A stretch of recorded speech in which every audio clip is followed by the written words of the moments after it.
शिरसा देवं गौरीपुत्रं विनायकं भक्तावासं स्मरे नित्यम् आयुः कामार्थसिद्धये।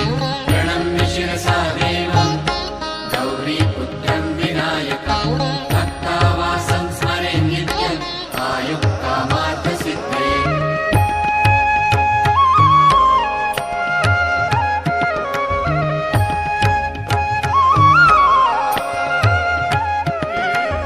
प्रथमं वक्रतुण्डं च एकदन्तं द्वितीयकं तृतीयं कृष्णपिङ्गाक्षं गजवक्त्रं चतुर्थकम्।